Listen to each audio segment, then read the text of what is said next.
Hey, it's Mark with Mark's Virtual Real Estate Channel. I'm back with another Upland video, and they have big news coming out, and that is Tokyo is being released next week. So we'll talk about that, talk about the details. As many of you know, I've made some videos critical of Upland and the new releases and different things going on. Upland made a video in response to me. Thank you for that, Upland. I made another video in response to them. So if you haven't seen those videos, I think I have a lot of good information in them about what I think Upland should be and how I think they could really improve things to make it just a fantastic game.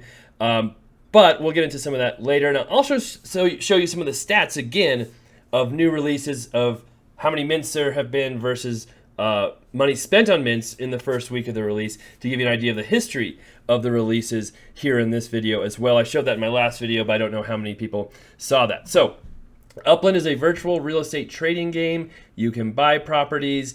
Minting properties means you're the first one to buy it, kind of from like a pioneer staking their claim. But Upland decides how much those properties will mint for. One of the cool things about Upland, and the things I like about it, is they're real lots. They're the actual lots, sizes and dimensions and addresses in real life. As you can see, you can build on them, you can buy cars. This is our lazy node in Upland.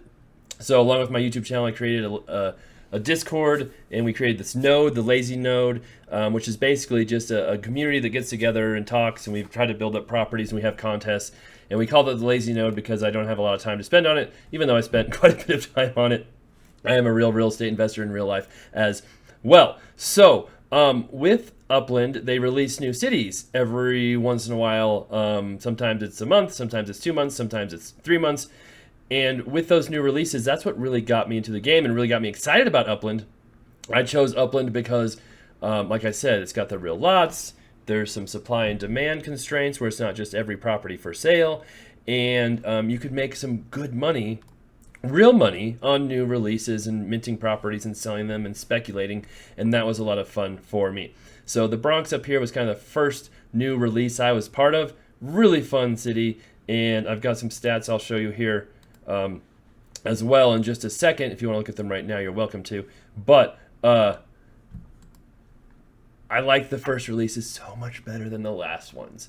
And many of you will know I'm not a huge fan of the Tokyo details, so from what I've seen so far, and I'll talk about why. So, love the likes, love seeing comments too. If you guys disagree with me, I'm a real estate investor with a pretty big social media and YouTube channel besides this. So I'm used to people getting mad at me and yelling at me. So I've got thick skin. So don't ever be afraid to offend me. That doesn't mean I won't argue back with you, but it won't bother me. All right. So Tokyo is coming. The long-awaited Tokyo is next Thursday, August 17th at 9 a.m. Pacific time. Always remember the time zones. I see a lot of people get confused with when the times actually are. So the time zone is Pacific time. I don't need to hear about Tokyo too much. TLDR. I don't know what that stands for. But anyway. Thursday, Tokyo terminal sale is August 13th. Tokyo terminal sale, the sign-up is August 13th. The actual sale is August 14th. There are future plans to expand to additional special wards and neighborhoods within Tokyo, just like all the most recent releases. They're doing a small release and then saying they're going to expand later, which they have done with quite a few of the cities. We know this. Tokyo classifies as a large-sized, high-priced city. High-priced being the key word right there. When Tokyo opens up, about 20,000 properties and 30 neighborhoods will be available to all players.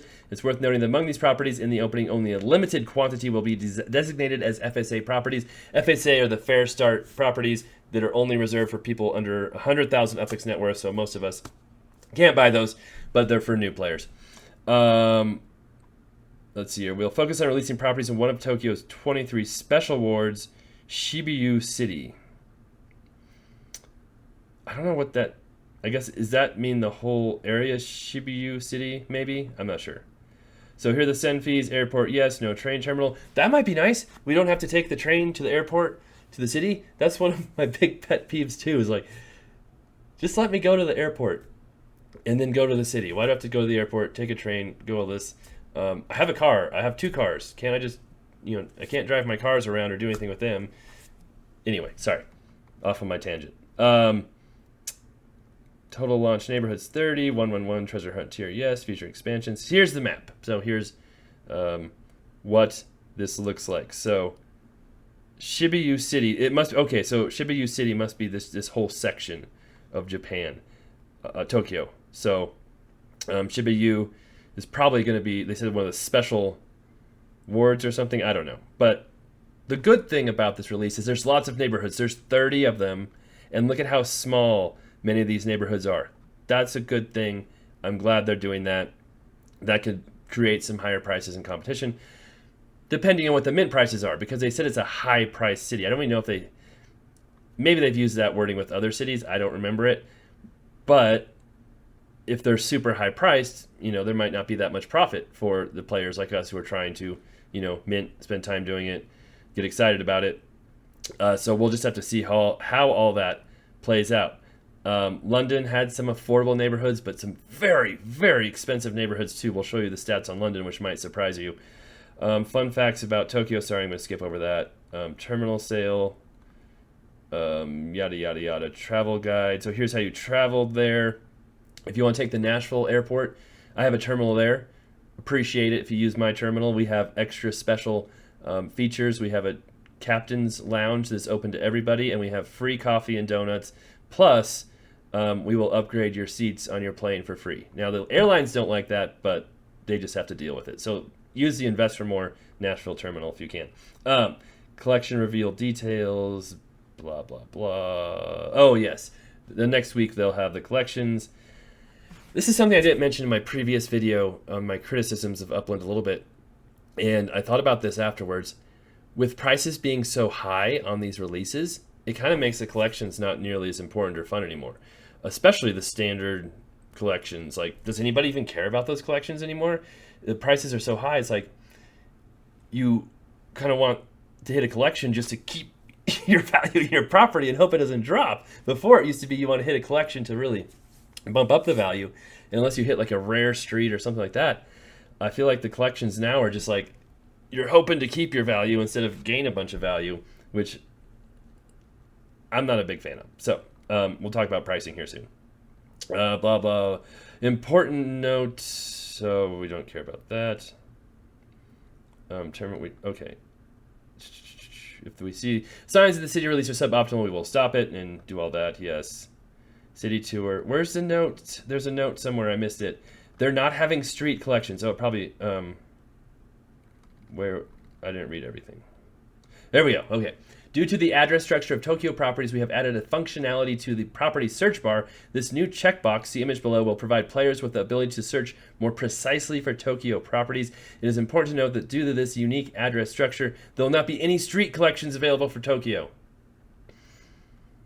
I don't like that either. I think the street collections are kind of the most exciting because those are usually the ones that jump up the most in value and can create the most speculation and excitement. So not having street collections is pretty... it takes away some of the excitement for me. I'll say that. But I don't know. You just want to focus your search in Japan and search... Are you just searching for the street number? So, I don't know. That means you're going to have 30... collection. No. How many collections are they going to have? Did they say? 30 neighborhoods. Have they not told us how many? Sorry if I'm scrolling too fast and making you sick. I hope I'm not doing that. Don't they usually tell us how many collections are there going to be? Maybe they didn't tell us. Usually they tell us. Sometimes they tell us, I guess. So we don't know how many collections there will be. So those are the details. Now, I'm going to show you some stats and tell you why I'm not excited about this release, just like I haven't been excited about most of the releases. If you can see this, this is from the Bronx, my first release, the date of the new release, Bronx, Berkeley, LA, Detroit, Queens. And this is just the first releases. I didn't do the second releases, but this is data from upexland.me. Again, if anybody there wants to give me a free premium membership, I'm open to it. Anyway, this tells you how many minted properties were in each release. I also have this on my Discord. If you want to join our Discord, go below to the description. Everyone can join. It's fun. How much UpX was spent minting those properties and the average mint price of those properties. This is for the first week of a new city release. That's what this data is. So the Bronx had 75,000 properties with an average mint of 14,000. And it got more expensive. LA was expensive, but not as crazy as I thought it would be. I remember the second release in LA had a lot of very affordable properties. But look how much money was spent over 5, is that billion UPIX, I think? Hundreds, thousands, millions, billions, yes. And Detroit, all of these, 2 billion in Queens, we're over a billion. And then Las Vegas, they started this thing where they do partial releases. We don't want to do full releases anymore, we're doing partial releases. I don't know if that's because Queens didn't mint out all the way or Detroit didn't mint out. Detroit has 370,000 properties. There's so many properties there. I mean, there's a reason why I didn't mint out all the way. And I don't think it's a big deal that places don't mint out either. I think it's fine because most of the properties that don't mint out are very expensive, and lots of areas of real life don't have buildings, and there's lots of vacant land. Not everything.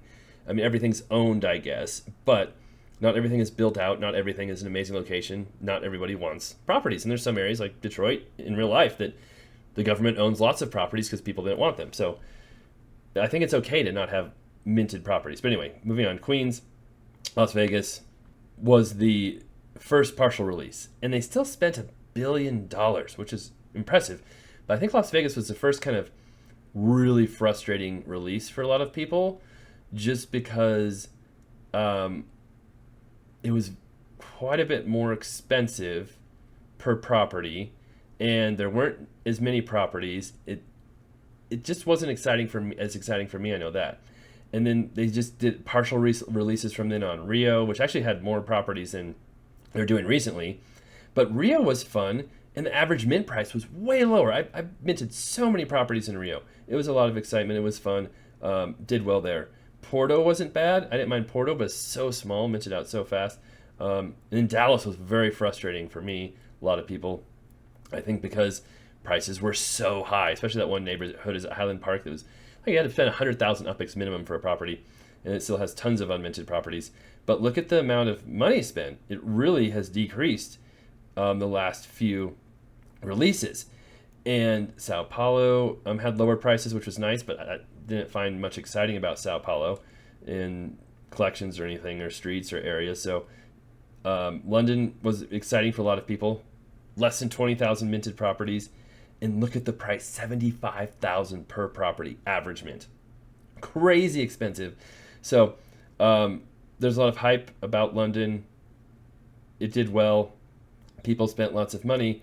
And Berlin did pretty well. Price was lower in Berlin, which was nice, but still there wasn't like a ton of super exciting areas, locations in Berlin. It was fine.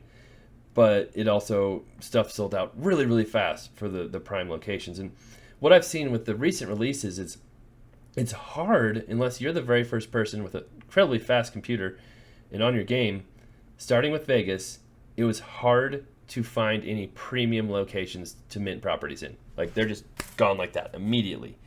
And then there wasn't much secondary. Rio had some secondary stuff to mint in that was affordable or interesting locations.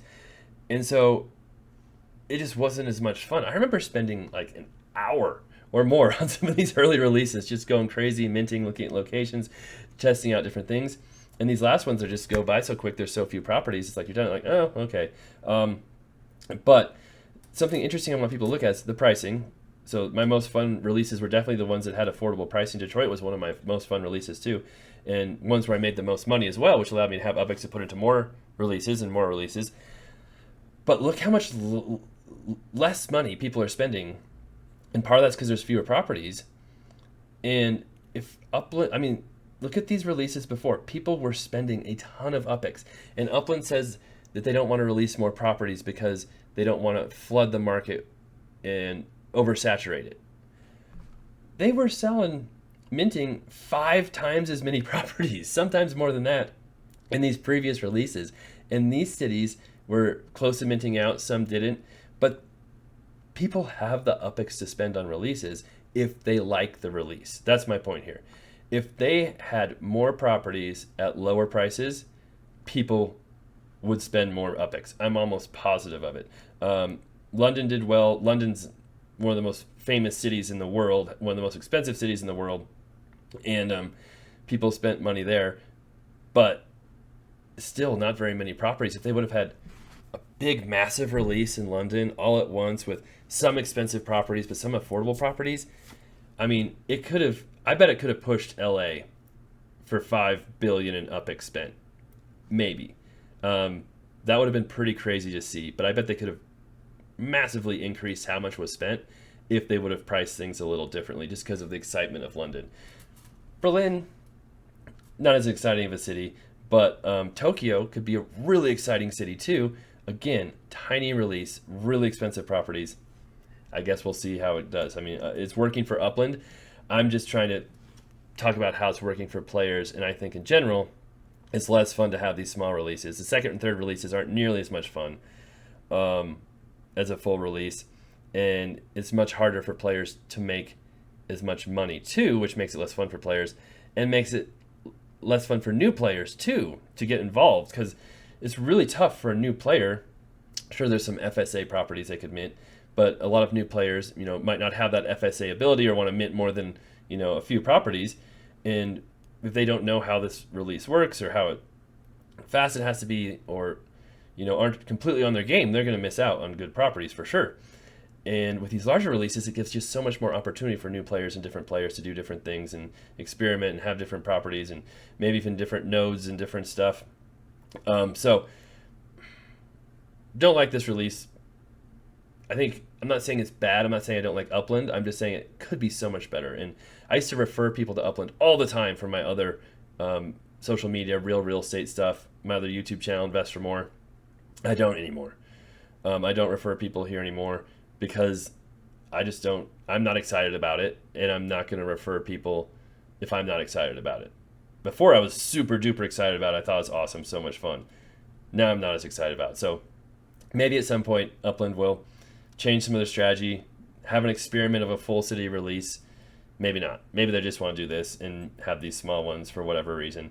But that's what the stats look like. That's my opinion on Tokyo. We'll see how it goes. I'll still be minting properties. I'll be around. I'll be recording it. We'll see how it goes. And let me know what you think. Let me know how excited you are about Tokyo. Let me know if you think I'm completely wrong and you like the small releases. That's fine too. But yeah, we'll be back with more videos, more updates coming up soon.